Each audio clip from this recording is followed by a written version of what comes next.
دا مصعب ابن عمیر رضی الله عنه او یو سره بل یو صحابي دی عبدالله ابن جحش، یو سره بل صحابي دی حضرت حمزه رضی الله عنهم. دا درې واړه صحابه یو دی دفن. څلور شهدا هم پکې شته، خو یو لویه چاردیواري ده، په هغه چاردیوارۍ کې دننه دا درې واړه صحابه دفن دي. حضرت ابو طلحه وایي وی عبدالله ابن جحش ما ته د شپې نه وایي چې ابو طلحه راځه یو دعا ته وکړه، ده به پېمین ویم، یو به زه وکړم ته به یې وی ما وی چې ښه. نو یې ما چې ښه ده مخکې دعا کوم، وی وایه. وی ما لاس اوچت کړ، ما چې خدایه سبا مې د یو مضبوط کافر سره مقابله راوړم چې ما هغه وی په توره زه هغه وم یو بل ښه ستړي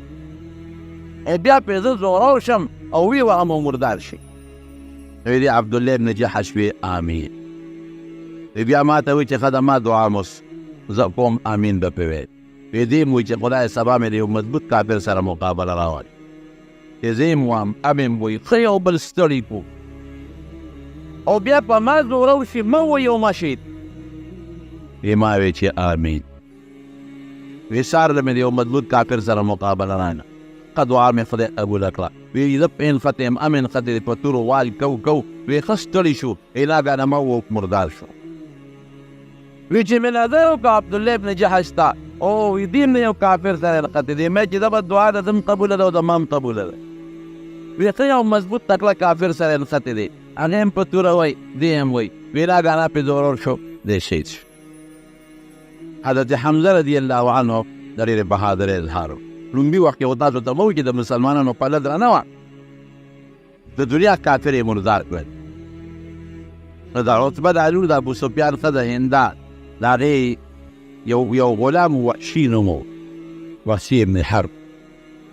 هغه سره یې خبره کړې وه. وی که تا زما د پلار بدل وارسته او حمزه دې شهید کړ، ځکه حضرت حمزه د دې پلار د حضرت حمزه رضی الله عنه په لاس په بدر کې مردار شوی، حمزه دې شهید کړ او تا به زه په څه طریقه آزادوم. وحشي وایي په خپله رضی الله وروسته مسلمان دی. وی ما سره یو ونه نیزګۍ وه، حربه ورته وي په عربۍ کې. وی دې په احد کې یو غټ کاڼي شاته پټ ناست و. وی مې چې که حضرت حمزه په دې تېرېده زه به په دې غذار کوم، مخامخ خو هغه له څوک نه شي ورتلی.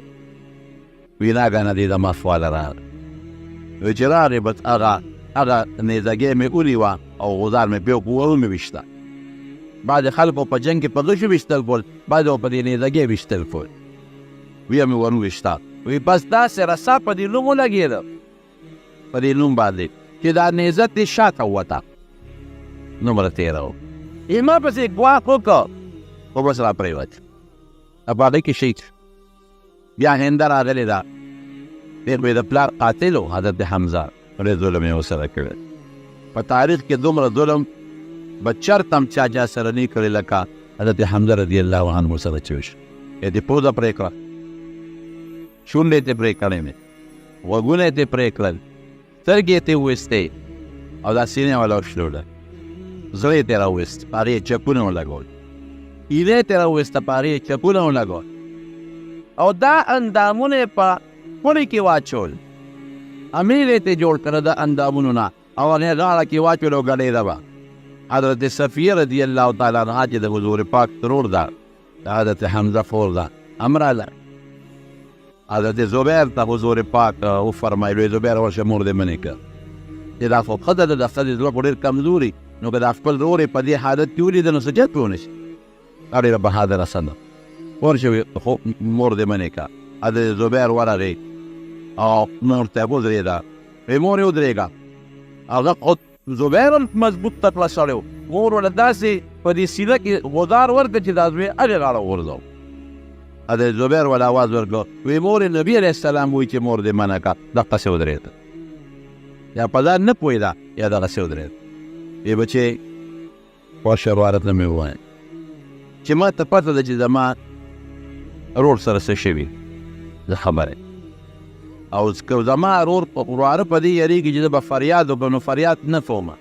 صرف د رور دا لاش لګېدم یو دوه خبرې ورسره کوم. وی ښه ودرېږه تپوس کوم، وی خو د الله رسوله مور خو مې داسې وایي، وی ښه ده پرېږده. چې دا راغله حضرت حمزه رضی الله عنه ته یې وکتل داسې مخامخ، سینه یې شلېدلې وه، پکې زړه نشته، پکې کینه نشته، پوزه، سترګې، غوږونه، روزې، شونډې دا نشته. او د مخامخ ودرېدله. وی خلک وایي چې نن به صفیه د غم نه مړه شي او نن به ډېر فریاد وکړي. ورورې تاله زه مبارکباد در راغلی مبارکي در کوم چې د الله په لار کې تا د خپل وجود اندامونه ټوکلي ټوکلي قربان کړل. د دې قربانۍ مبارکباد ده. او بیا به حضور پاک په هغې ډېر زیات خفه و د حضرت حمزه پر مظلومیت چې دا ظلم ورسره شوی و. پیغام یې غواړي چې حمزه خف نه کړم، په دې میدان یې پرېږدم چې دا غوښې د مارغانو او د حیواناتو خوري، چې د قیامت پر ورځ خلک د قبرونو نه پاسي او زما دا تره د مارغانو د حیواناتو د ده غوښې د هغې د ججونو نه راوځي او دې د خدای جوړ. خو که په دې میدان یې پرېږدم بیا به خلک خپل مړي نه ښخوي، ځکه یې ښخوم. مسلمانانو سره صرف دوه آسونه و،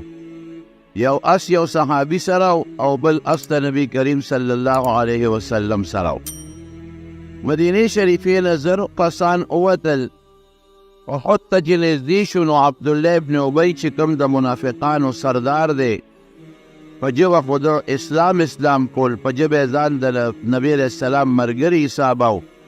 او د زړه نه کافر و، هم ورسره ووته، ځکه ظاهر کې خو به یې ځان ته مسلمان وی. چې احد ته نږدې شو نو عبدالله ابن ابی وی چې زه خو د جنګ کې شرکت نه کوم، زه خو واپس ځم. نو 300 منافقین ورسره واپس شو. وی زما مشوره چا ونه منله. ما وی چې جنګ له بار نه وځو، دې مدینه کې پاتې کېږو، د مکې دا کافر به یا تن شي واپس به دي، که په کلي راوختل نو بیا به ورسره زمونږ بچیم جنګ وکړي، په کاڼو به یې ولي او زمونږ ښځې به هم په کاڼو ولي. نو زما رایه چا ونه منله، لهذا زه ځان نه وجلم. نو د 300 منافقینو سره عبدالله ابن ابی واپس شو. 300 مسلمانان پاتې شو. په دې 200 کې یو 2 قوم، یو ته بنو حارثه وی، یو ته بنو سلمه وی. هغې هم چې د عبدالله ابن ابی دا 300 واپس کېدل او دې ته یې وکتل، لږې غوندې د هغوی هم زړه کې میلان پیدا شو چې مونږ هم ځو. خو الله زړونه کلک کړل. بعضې مسلمانان ورته وویل چې تاسو څه کوئ؟ هغې خو که دې خو منافقان دي، یعنې ته پته ده چې د زړه نه هغوی نبي علیه السلام نه دی منلی، صرف په خولې اسلام کوي، او تاسو خو مسلمانان یې. اذ عمت طائفتان منکم، قرآن شریف کې الله فرمایي ان تفشلا والله ولیهما وعلى الله فلیتوکل المتوکلون. الله وی تاسو کې 2 ډلې وې منکم چې هغه مسلمانان منافقان دي، هغوی هم لږې خپې وښوی دی، دا خو 3000 لښکر دی او موږ خو ډېر لږ یو، لیکن الله وی والله ولیهما، د هغه منافقانو سره د خدای مدد نو، هغه لاړل مدینې ته واپس، دې 2 ډلو سره د خدای مدد و، نو دوی واپس شو. مسلمانانو وی تاسو ولې ځئ؟ وی زه بس نه ځو، دوی واپس شو. او الله وی وعلى الله فلیتوکل المتوکلون، چې کوم کسان مسلمانان دي د زړه نه، هغوی له پکار ده چې په الله بروسه کوي. نو 200 مسلمانان دي او 3000 کافران دي. او 13 جمعه مې د جنګ تفصیل درته وویل چې په مضبوط جنګ وشو او ظاهر کې خدای مسلمانانو له ګټه ورکړه. نو چې هغه کوم په غونډې نبي علیه السلام کسان کېنولي وو، 50 کسان، هغوی لږ اختلاف شروع کړو. د هغوی د وجې نه بیا د مسلمانانو باندې د کافرانو حمله وشوه د خالد ابن ولید ناګهاني، نو 90 کسان صحابه پکې شهیدان. الله ذات رومبه مدد دا د مسلمان کړی دی، رومبه کامیابي خدای مسلمان له ورکړه. په دې مدینه منوره کې یو سړی و، ابو عامر به ورته وي، د خدای نه ډېر پوست و او ډېر زیات عبادت ګزار و. نو خلکو په ابو عامر راهب مشهور کړی و چې ډېر عبادت کوي. نو چې حضور پاک مدینې شریفې ته راغی نو دې ټینګېدی نه شو، نو لاړ د مدینې نه مدینې ته وتښتېد. وی د مسلمانانو دا زور نشم لیدی. نو هلته به د مکې خلک د مسلمانانو خلاف روچتول. نو په احد کې دی راغی، جنګ غزوه احد کې، نو د کافرو ته ویې ودرېږي زه در یو چل کوم، زه ور مخکې کېږم. نو په دې انصارو کې اوس زما قبیله ده، زما قوم دی او زما ډېر لوی قدر به کوو، عزت به یې کوو. هغوی له ده اعلان ورکوم نو د نبي علیه السلام نه به دوی دله جدا کړم دا خپل قوم ته دله جدا کوم لږ به درته پاتې شي هغې وې ډېره ښه نو چې دې څنګه راغی او میدان کې ودرېد اواز یې وکړ خپل قوم ته وی ای زما قومه د مدینې اوس ما پېژنې دا ابو عامر یم تاسو چې راته راهب وایئ او لویه ډله مې د مکې نه راوستې ده او چې زما څوک هم ملګري وي زما د قوم وي زما سره یې تعلق وي هغه دې مهرباني وکړي د جنګ نه دې لاس وباسي او ودېځي زه ابو عامر یم هغې ورته وي او موږ دې پېژنو ته ابو عامر راهب نه ابو عامر فاسق دی موږ دې ښه پېژنو شیطانه لاړې وتښتېدې مکې ته اوس یې زموږ خلاف لښکر راوسته اوس موږ د پیغمبر علیه السلام نه جدا کړې ودرېږه که موږ له په ګوتو راغلې چې برابر دي لاړ د مکې کافرو ته واپس شو ویا خو دونه کلک دي د نبي علیه السلام دا ملګري چې زما خو پکې یو کسب خبره ونه منله او بیا الټی زه بیده کړم ویې کنځلم یاره زه چې مکې ته تللی یم د مدینې خلک بدل شوی دا ځواکه خدای پاک جنګ کې چې کومې کارنامې صحابه کرامو کړي د هغې مثال نشته حضرت حنظله د ده زوی دی د ابو عامر زوی دی حضرت حنظله پلار یې کافر دی او زوی مسلمان دی مشهور تاسو په دې نظمونو کې هم د حنظله رضی الله عنه واقعه اورئ حضرت حنظله رضی الله عنه شهید شو په دې جنګ چې کله شهید شو نو نبی علیه السلام مبارک صحابو ته وویل چې ما خو فرشتي ولیدې چې د حنظله له غسل ورکړو دی یې ولمبو او د سر نه یې اوبه څاڅي تاسو را د بیبي نه تپوس وکړئ څه وجه ده نور شهیدان فرشتې نه لمبوي او دی یې ولمبو سر نه یې اوبه څاڅي صحابه لاړل د ده بیبي وه جمیله نوم یې او دا دغه منافق عبدالله ابن ابی خور وه د ده بیبي ده مسلمانه ده هغې نه یې تپوس وکړ وی نبي علیه السلام وایي چې حنظله نور یې ورته الو نه وي چې د له فرشتو غسل ورکړی د سر نه اوبه څاڅي وی دا تپوس نه وکړئ چې د ده څه حالت و چې د جنګ له راته وی د ده څه حالت و چې د جنګ له راته څه ناشنا کار یې کړی دی که نه دی کړی یاره وی نور حالت ته خو یې نیم خبر خو په دغه شپه د خپل کورنۍ چې کوم د ښځې خاوند تقاضی هغه یې پوره کړله او بیا جنګ له نیغ روان شو یاره وی چې غسل کومه نو په دې ډېر لوی وخت اوړي نبي علیه السلام به د کافرو په منځ کې ولاړي او زه به لامبمه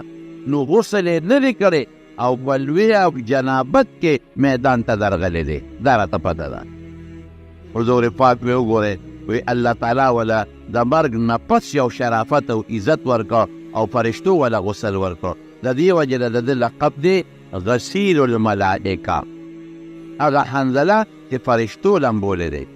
نبي علیه السلام ته یو توره وه توره یې لاس کې اوچته کړه وی من یأخذ هذا السیف بحقه وی دا توره به څوک په لاس کې والي خو چې د دې تورې حق ادا کړي د جنګ شروع کېدو نه مخکې صحابو ټول لاسونه اوچت کړل یو یې سیف مال یې راکړه بل یې مال یې راکړه خو چې چا به لاس اوچت کړ نبي علیه السلام به لاس یې واپس کړ صحابه وی د الله رسوله ولې وی داسې سړی غواړم چې د دې تورې حق ادا کړي حضرت ابو دجانه رضی الله عنه را مخکې شو وی د الله رسوله د تورې حق څه دی وی د تورې حق دا دی چې هرې پورې به دې جنګېږي چې دې پکبرې کافر مړه کړي مسلمان ته ونه لګي مسلمان پې مړ نه کړي او کافر پې مړ کړي او اونه تختی مسلمان به پې نه وجني کافر به پې وجني او چې اونه تختی شانه کړي دا د دې تورې حق دی وی د الله رسوله مال یې راکړه او دعا هم راته وکړه هغه توره ابو دجانه رضی الله عنه له نبي کریم صلی الله علیه وسلم ورکړه او دعا یې ورته وکړه الله وی ته د مدد وکړي نو الله هغه دعا قبوله کړه دی چې کله په میدان جنګ کې روان دی هغه توره ورسره ده د حضور پاک مبارک توره ده نو د دا مټې والی دا د بدماشۍ تللی کور دا لاسونه یې والی او خپې یې نږدې نږدې کېښودې او سینه او دا سټ یې اوچت کړي و نبي علیه السلام چې ورته وکتل مسکې شو وی دا چال د خدای ډېر بدي شي دا د کبر چال دی دا د کبر چال دا د خدای ډېر بدي شي خو په دې موقع د خدای خوښ دی په دې موقع که څوک داسې چال کوي ولې کافر باندې خپل رو بچي او کافر ته خپل طاقت ښیي نو په دې موقع دا چال جایز دی او د دې موقع نه بغیر دا د کبر تلل د خدای ډېر بدي شي لاړه او هغه توره لاس کې واغېسته د دنیا کافران یې پې مردار کړل لیکن شی نه کړه کافر ورته مخ په مخ وجنګېد او خدای ورله شهادت ورکړ حضرت عمرو بن الجموح رضی الله تعالی عنه یو بل صحابي دی په خپل ګوډ دی ګوډ بچو ته وایي زمزم جهاد لا بچي ورته بابا ته خو په خپله ګوډې ته خو معذور یې ته جهاد له نه شې تللی دی راغې پلاس بچی را دوی دا بچو د زم او چې معذور یې منو جمدې به را نه شم مړه به شم شهید به کړم بل جنت ته به زه ورسم نو بچی یې رالل نبي کریم صلی الله علیه وسلم ته شکایت وکړه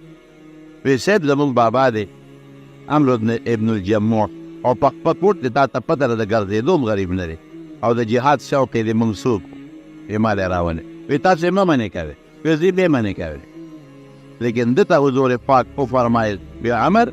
وی تا نه د جهاد فریضه ثابته ده ته معذور یې ته نه دی تا خدای نه نیسي مزاج ده ته وی مزه بچو ته وی که زی منې کوئ ما هغه وی د الله رسوله شوق مې دی او ما پرېږده زما زړه کېږي زه ځم نبی کریم صلی الله علیه وسلم ورته ډېره خدای خو معذور کړی که نه دی تا باندې ګناه نشته خو که دی نو زه راته مدر ستا خوښه ده وی ځم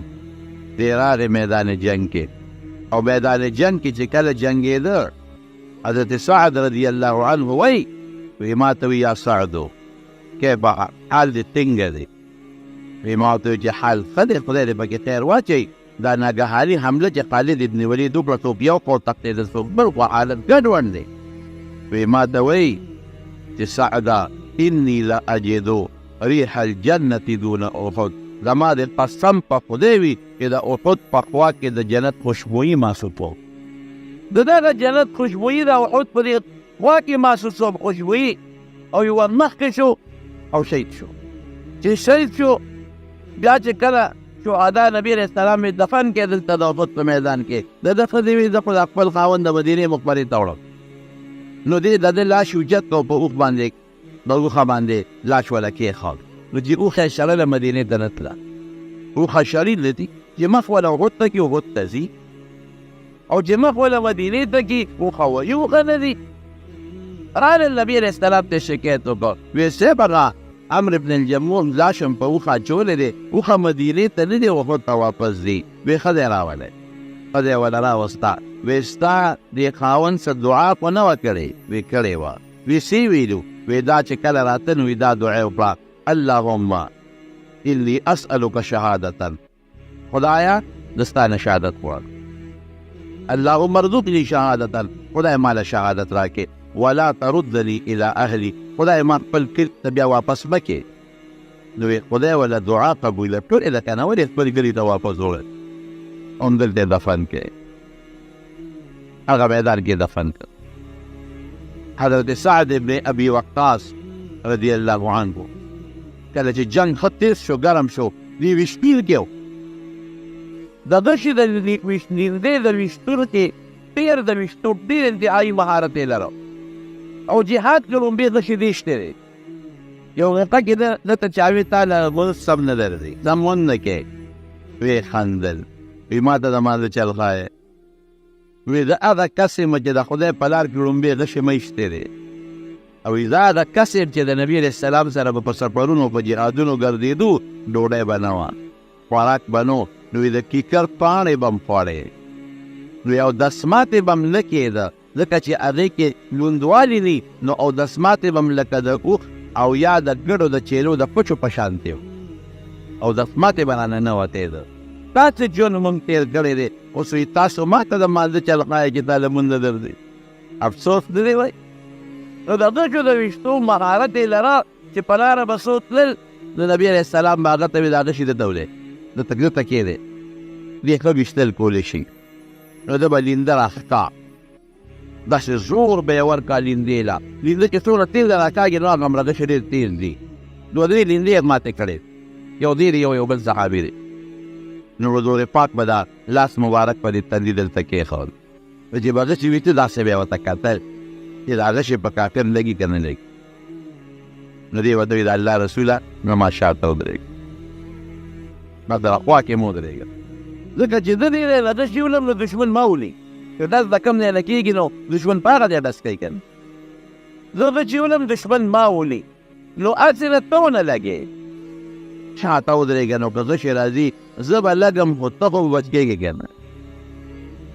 نو چې ده به ډېر شوق سره دشي ویسته نو حضور پاک به ول آواز ورکړ ارمي یا سعدو فداک ابي و امي ای سعده اوله زما مور او پلار ستانه قربان د دوه صحابو نه نبي علیه السلام خپل مور پلار قربان کړي دي لکه یو سړی چاته وي مور مې ده نه قربان پلار مې ده نه قربان دا د عزت لفظ دی نو حضور پاک به ول آواز ورکړ ارمي یا سعدو اوله سعده فداک ابي و امي مور او پلار مې درنه قربان دا د ده دپاره لوی سعادت و یو د حضرت زبیر نه یو د ده نه دا تقدیه شوې ده دا د ده دپاره لوی سعادت دی یو وخت کې یو د بقي سره خوا کې ډېره زمانه وشوه ما ته چا وی راځه یو د نبي علیه السلام غشي دی او د هغه لینده درته ښیم نو چې بویې تلمه څه نوادرات پراته وو هغه ځای کې نو ما ته یې ویل چې دا د نبي علیه السلام د شیشه کې دننه شیشه وه او یو چبوتره او په هغې د پاته لینده پرته وه غشی پروت و وی دا د حضور پاک لینده ده او د هغه غش دی چې ما ورته داسې وکتل نو ما هغه ته ویې ته خطا شوې مې دا د حضور پاک لینده او غشي نه دي مې دا د حضرت سعد ابن ابي وقاص لینده او غشي دي نو هغه ما ته ویې تا ته څه پته لګي مې حدیث یې ورسره لاندې لیکلی هغه لیندې ته لاندې دا حدیث لیکلی و ارمي یا سعدو فداک ابي و ام اوله سعده مور و پلار مې درنه قربان مې دا حدیث یې لیکلی دی معلومېږي دا چې دا هماغه د حضرت سعد ابن ابي وقاص لینده ده